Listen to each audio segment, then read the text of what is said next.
The Reading Rainbow guy is threatening to punch moms. So that's interesting anyway.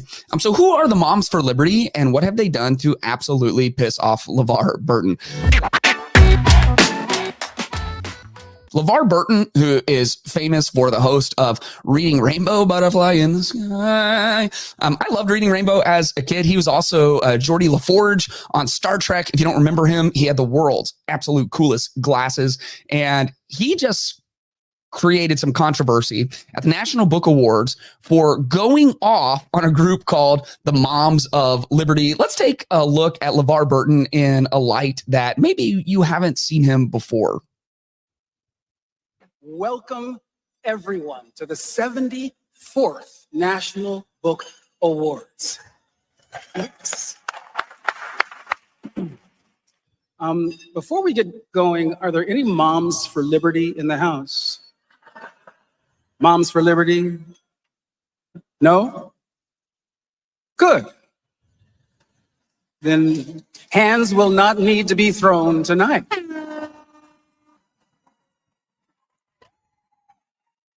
Okay, so if you're unfamiliar with that, throwing hands is hitting people. Yeah, so LeVar Burton, famous, of course, for showing up in like 3 episodes of Community. LeVar Burton, of course, famous for hosting awards. The Reading Rainbow guy is threatening to punch moms. So that's interesting anyway. So who are the Moms for Liberty and what have they done to absolutely piss off LeVar Burton? The Moms for Liberty, they seek to keep pornographic content and sexual indoctrination out of school libraries. That's what they do. They do a lot more than that. They are pushing for the rights of parents. This was birthed, I believe, out of pandemic where all of our kids were home and they were Zoom calling with their teachers, and parents for the first time became aware of some of what's being taught in classrooms. And it was definitely a call to parental activism. I want to look at the Moms for Liberty parent pledge. I really scoured their website to try to see what they possibly could have done that made Geordi La Forge want to absolutely vaporize them. And here, after reading their website, I think their parent pledge, this is what they want other parents to do. It really summarizes the work that they're hoping to do in the world. Here's the parent pledge. I pledge to honor the fundamental rights of parents, including but not limited to the right to direct the education, medical care, and moral upbringing of their children.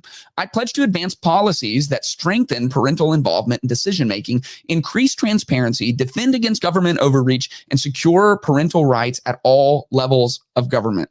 That is the heart of what the Moms for Liberty are trying to do. And because of that, Reading Rainbow wants to throw hands.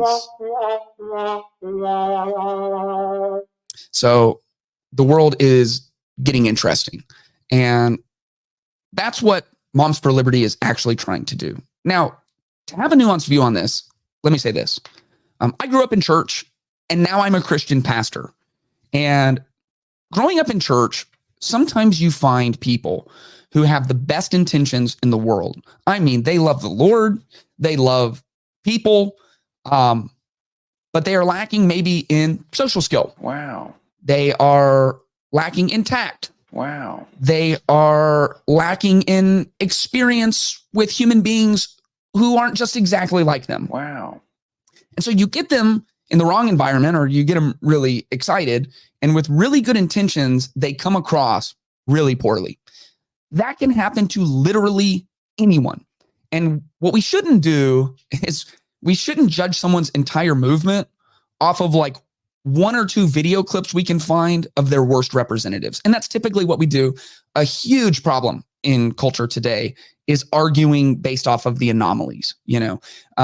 We should try to understand what people's actual stances are and not based off of their 1 or 2 worst ever representatives, right? Typically, the Moms for Liberty are doing unbelievable work in trying to get parents to parent well and to take up the responsibility and not to see the government and the school system, which is part of the government if you're in public school, as the babysitters and indoctrinators and pretty much the parents of their kids, and then you just feed them at night and put them to bed. And that is a good thing. What they're being accused of is they're a huge part of the conversation around book banning. And book banning, of course, has a very negative connotation historically.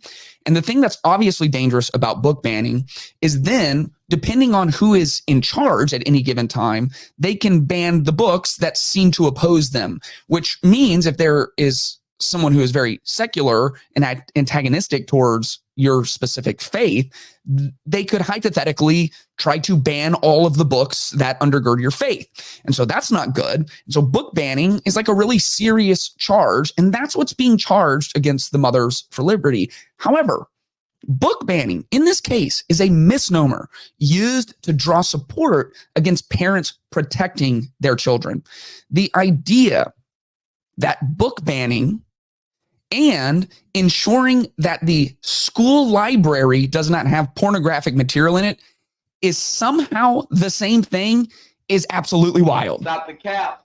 It's obvious those are two different things. Like, to anyone who is even trying to slightly be fair, that's obvious. So what's LeVar Burton's real problem? Well, I don't know the guy. And so I'm going to assume he hasn't done his research. He really does believe they're out there trying to ban books. He loves books. He made his money off of reading books. He's the reading rainbow guy, you know? You can go twice as high. You know what I never know? I never know if it says it's in a book, so take a look, or take a look, it's in a book. Comment below. That's the big controversy really surrounding all of this. What does the song actually say? Wow.